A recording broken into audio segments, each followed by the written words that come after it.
Bueno, en esta parte nos vamos a dedicar ahora de lleno a introducir el concepto de electrostática, ¿sí?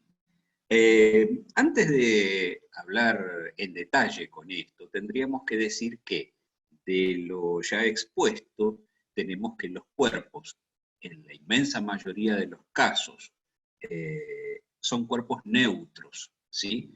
Y que esa neutralidad se debe a esta cuestión intrínseca de los átomos, de que tienen tantos electrones como protones. Entonces los átomos son intrínsecamente neutros, y entonces la materia en conjunto es intrínsecamente neutra.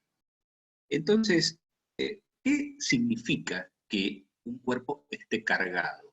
Que un cuerpo esté cargado quiere decir que por algún mecanismo, ¿sí?, alguna parte de su carga, es decir, una cierta cantidad de electrones, ¿sí?, se han extraído del cuerpo o se han agregado al cuerpo, de manera que la cantidad total de carga que tiene el cuerpo ya no es cero, ¿sí?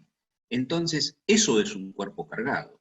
Y dije electrones porque los electrones son fácilmente removibles, son partículas mucho más pequeñas y que tienen una gran movilidad, a diferencia de los protones, que están metidos en la intimidad misma de la materia, en los núcleos atómicos. Uno no le puede sacar con facilidad un protón a un átomo, sin embargo sí le puede sacar con relativa facilidad un electrón, ¿sí?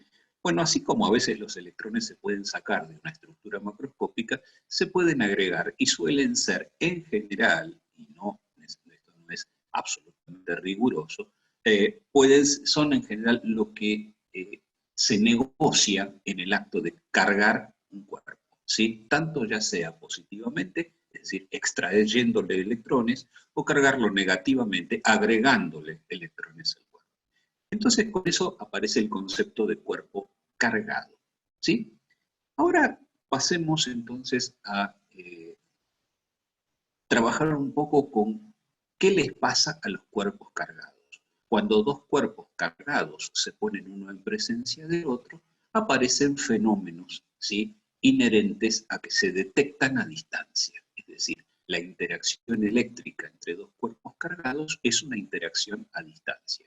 ¿Y de qué manera se manifiesta? Bueno, la principal referencia de esta interacción es una fuerza de interacción, ¿sí?, que ya la vamos a describir con muchísimo detalle, ¿sí?, en las secciones siguientes. Pero en este punto bastará con saber que es una fuerza para comprender que si un cuerpo, ¿sí?, está afectado por una fuerza y no está sostenido, ¿sí?, está afectado exclusivamente por esa fuerza, ¿sí?, ese cuerpo se va a acelerar. Como tal, si está en reposo, va a iniciar su movimiento. Entonces, ahora estamos en condiciones de decir qué es la electrostática. La electrostática es el estudio, ¿sí?, de los cuerpos cargados en reposo, ¿sí? Y uno se pregunta, bueno, pero si están en reposo los cuerpos cargados y entre ellos hay más de uno, de hecho, entre ellos interactúan, el reposo sería algo muy fugaz. Bueno, sí, exactamente. Lo que hay que hacer para poder tener una condición electrostática es garantizarla, ¿sí? ¿Y cómo se garantiza una condición electrostática? Bueno, lo primero que hay que hacer es decir que cada cuerpo cargado que va a tomar parte, ¿sí?, en una interacción en la que pretendemos la condición electrostática, debe estar sostenido por un soporte mecánico resistente que impida su movimiento. Este soporte mecánico, cada vez que trabajamos en electrostática, vamos a suponer que existe, aunque nunca lo vamos a ver dibujado. En general, los dibujos que se hacen en los libros, que nosotros vamos a hacer para trabajar con esta idea, nunca vamos a dibujar el soporte, pero sí vamos a decir las partículas están colocadas en forma anclada en el lugar, están fijas en el lugar, están situadas mediante algo que las retiene en el lugar. Eso es el soporte mecánico, lo vamos a omitir de los dibujos, pero vamos a suponer que siempre está presente para poder garantizarnos esto, ¿sí? Esto es uno de los aspectos de la electrostática. El otro aspecto es que a veces los cuerpos en su interior también tienen movilidad de cargas, ¿sí? Entonces, cuando esto ocurre, no solo el cuerpo tiene que tener el soporte mecánico que lo mantenga situado en forma fija, sino que dentro de los medios materiales que componen cada cuerpo, las cargas, si acaso tienen la posibilidad de migrar, tienen que haber migrado hasta encontrar por sus propias interacciones internas, ¿sí? Encontrar una situación de equilibrio y quedarse quietas, ¿sí?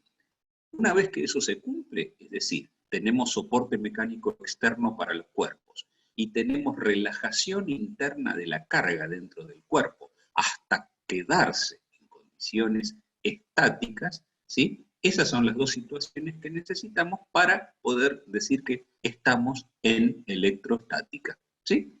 Bueno. Bueno, vamos a introducir ahora un concepto muy útil que es el concepto de partícula puntual. ¿Qué quiere decir que consideremos una partícula como puntual? Bueno, implica suponer que la carga eléctrica reside sobre un cuerpo cuyas dimensiones son nulas. Implica suponer que la carga está concentrada en un punto. Esto es razonable si el tamaño de las cargas que estamos considerando son pequeñas en relación a las distancias entre las que esas cargas se encuentran interactuando. Esto no debería sorprendernos, puesto que cuando trabajamos con el modelo gravitatorio, pensamos a la Tierra como una masa puntual orbitando alrededor del Sol. En ese contexto no nos interesaba estudiar a la Tierra como un cuerpo volumétrico.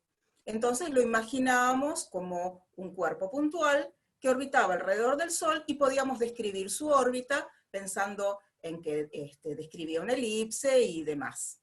Ahora bien, este modelo no es razonable si queremos estudiar fenómenos atmosféricos sobre la Tierra.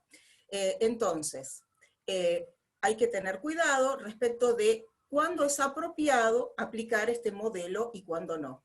Otra cuestión que debemos tener en cuenta es que las partículas puntuales existen en el mundo de los modelos, pero no en la realidad. Ahora Ale nos va a contar cuáles son los contextos que tenemos que tener en cuenta cuando estudiamos una ley física. Bueno, gracias Lore. Esto que vamos a comentar ahora es un conjunto de consideraciones generales que vamos a hacer siempre que tratemos una ley en todo el contexto del curso. Nosotros acá estamos por abordar la primera ley del curso, ¿sí? Que es la que describe la interacción electrostática, y entonces para eso tenemos que pensar en lo siguiente.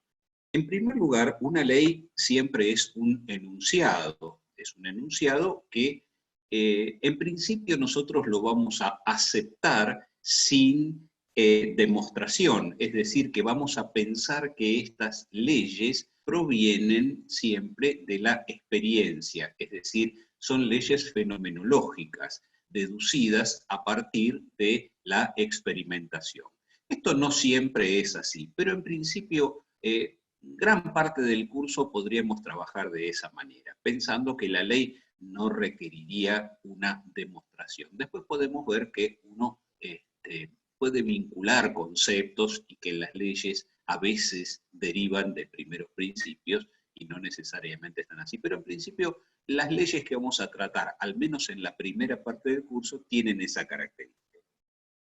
Pero lo más importante de lo que tenemos que tratar más allá de la naturaleza de la ley, lo que tenemos que tratar es de ver claramente cómo es el contexto en el cual la estamos definiendo.